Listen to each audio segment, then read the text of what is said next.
There were no words or concept behind it. Incarceration was so foreign to what any Native nation has ever experienced. We have such a high population of Indigenous people in prisons. Per capita, we are just highly overrepresented in the prison system. And we needed to do something different about that.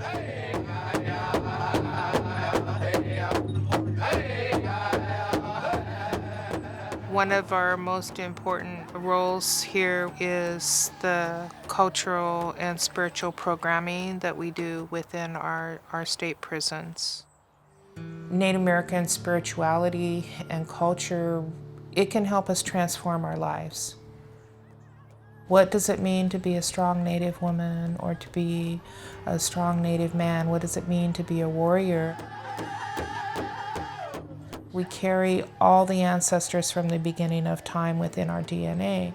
And so when people are able to connect and identify, then they're able to say, this is who I want to be. And so they start working on changing.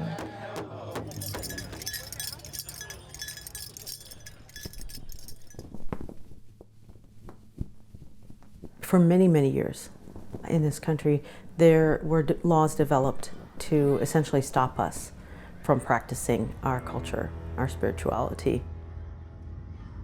The attempt was to kill the Indian, spare the man. That's literally the statement that was made. In the 60s and 70s, there was a big resurgence of culture and of pride. There was resistance. So the American Indian Religious Freedom Act in 1978 basically allowed us to practice our spirituality in the open. But it also forced things like the Department of Corrections to allow that into the lives of those Native people who were imprisoned. And so Red Lodge, amongst many others across the country, have been trying to really help facilitate that. It's hard being here. It's very hard being here. And the more that I come back, it only, I feel like, gets harder.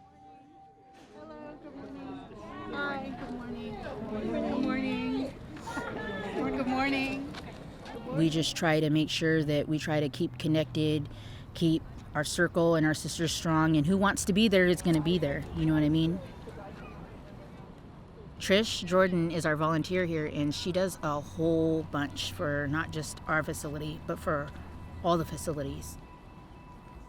I was approached by one of the chaplains at Eastern Oregon Correctional Institution. They had women over there while they were building Coffee Creek, and he called and said, you know, I got your name as a spiritual practitioner. Would you be willing to come and run sweat lodge ceremony for the women that we have over here? They had about 150 women at EOCI at that time.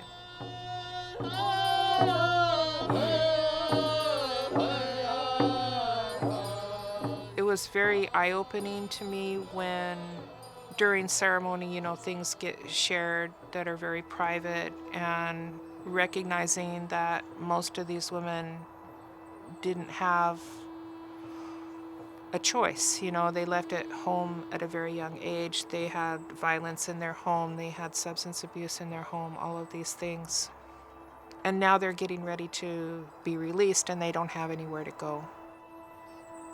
You guys bring all the lovely spirits and the happy thoughts and the will to keep going in here. I've come a long way since last year.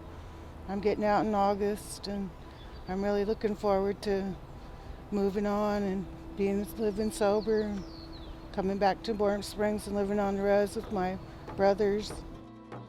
There's nothing in our history that is indicative of incarceration. We practiced restorative justice.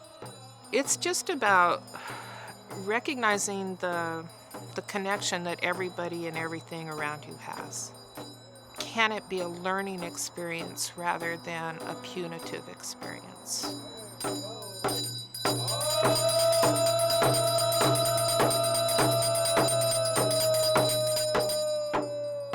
I said to the chaplain, these women need to be fed their spiritual food, even if it's just a little bit on a plate. Then they put down the deer meat and we put it in order. I just really feel blessed today to be amongst you guys, to honor the foods, you know, our salmon, our meat, our roots, our berries, sacred foods. Those are dig roots that we went and digged. As a registered nurse understanding traditional medicines, I truly believe that everything we need comes from the earth. There may be 100 people that touch that food and that help prepare that food, and a lot of people don't realize what goes on behind the scenes. That's one right there. That's one right there. There. Geez, good digging too. Yeah. I'm looking for the fiachley though. The way I look at it, our food is spiritual, so my hope and prayer would be that, you know, by feasting on the foods, that's something that's going to help them to be more, that will bring them back. When they get out, that will draw them back to their land, wherever their land is.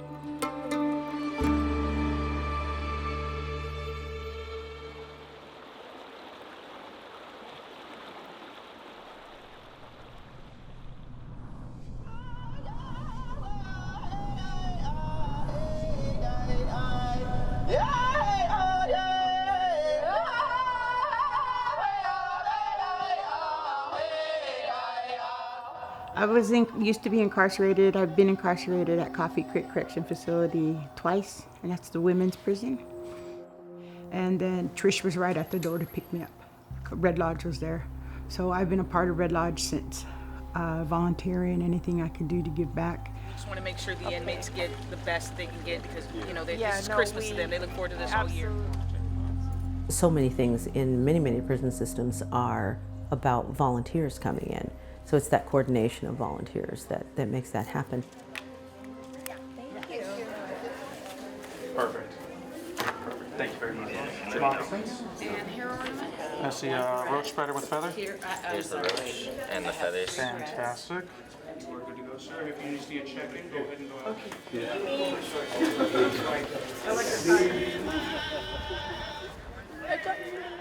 This is Cindy Mark's child. Hey, babe, I love you, Mom.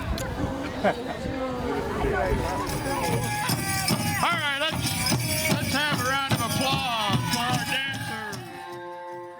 The resurgence of our traditional spiritual practice, it's not about something, you know, bringing something new in. It's about reminding people what they had and bringing it back for people who didn't have access at one point or another, because relocation, termination brought a lot of people to urban areas and we lost a lot of that capacity.